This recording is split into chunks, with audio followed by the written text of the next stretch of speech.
Kila tarehe 14 Oktoba, Tanzania husimama pamoja kuenzi urithi wa Mwalimu Julius Kambarage Nyerere, baba wa taifa, mwalimu wa vizazi na mwanga wa umoja wa Afrika nzima. Siku hii ni zaidi ya kumbukumbu, ni mwito wa kizalendo wa kuishi maadili aliyotuachia: uadilifu, ujamaa na kujitegemea, elimu kwanza, amani pamoja na umoja. Watu wote huadhimisha siku ya Nyerere ikiwa kama kumbukumbu ya safari ya kiongozi aliyesimama mstari wa mbele kupigania uhuru, kuunganisha Tanganyika na Zanzibar, kuunda Jamhuri ya Muungano wa Tanzania na kutetea utu wa Afrika katika jukwaa la dunia.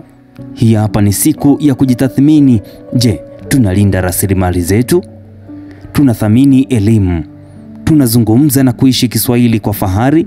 Maisha na falsafa zilizotubadilisha kama vile za ujamaa na kujitegemea, maono ya taifa linaloamini kazi, uzalishaji na usawa, elimu na ukombozi, shule kama msingi wa maendeleo na utu wa taifa. Lakini pia tunakumbuka kuhusiana na Kiswahili kama kitambulisho cha lugha mojawapo yenye mafanikio makubwa zaidi miongoni mwetu. Ikiwa ni kuelekea Oktoba 14 mwaka 2025, kumbukizi ya Mwalimu Julius Kambarage Nyerere, kifo chake kuanzia mwaka 1999. Hizi hapa baadhi tu ya nukuu na za kumkumbuka kiongozi mzalendo wa taifa hili la Tanzania. Mwalimu Nyerere alizinena nukuu hizi katika baadhi ya hotuba zake, ambapo mpaka sasa hivi zinaishi miongoni mwa maisha ya walio wengi, vizazi hata vizazi.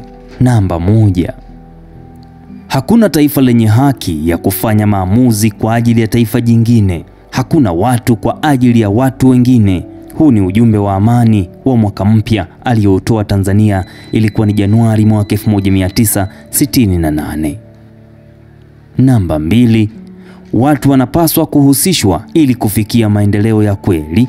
Mwalimu Julius Kambarage Nyerere alinena haya mwaka 1974, akionyesha umuhimu wa kuhusishwa katika shughuli zote za kimaendeleo kwa faida ya Watanzania walio wengi. Namba 3. Elimu sio njia ya kuepuka umaskini, ni njia ya kupigana nao. Alinena hivi kuonyesha umuhimu wa kuweka kipaumbele katika masuala ya kielimu kama silaha ya kuepuka umaskini. Namba 4. Umoja hautatufanya kuwa tajiri, lakini unaweza kuwezesha kuepuka Afrika na watu wa Afrika kutokuheshimiwa na kudhalilishwa. Kutoka katika hotuba aliyoitoa Accra pale Ghana, ilikuwa ni Machi 6 mwaka 1977. Namba 5. Katika Tanganyika tunaamini kuwa ni waovu watu wasiomwamini Mungu wanaoweza kuifanya rangi ya mwili wa binadamu kuwa kigezo cha kumpa haki zake za kiraia. Akizungumza na gavana wa Kiingereza General Richard Gordon kabla ya kuchukua kiti cha waziri mkuu mnamo mwaka 1960. Namba 6. Demokrasi sio chupa ya Coca-Cola ambayo unaweza kuiagiza. Demokrasi inapaswa kuendelezwa kulingana na nchi yenyewe. Alisema maneno hayo Juni ya mwaka 1991 mjini Rio de Janeiro nchini Brazil. Namba 7.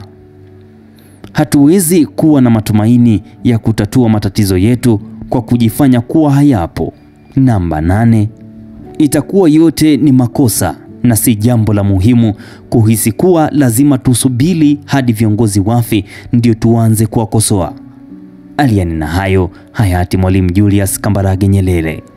Oktoba 14 mwaka huu 2025, tuna kila sababu ya kurudi na kuangalia maisha halisi aliyotuachia muasisi wa Jamhuri ya Muungano wa Tanzania ili kutengeneza usawa, haki, uzalendo, uwajibikaji miongoni mwa viongozi wa serikali tulionayo. Pumzika kwa amani Mwalimu Nyerere.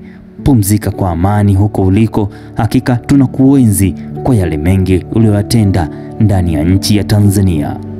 Mimi ni Joseph Makori kutokea Mazingira FM.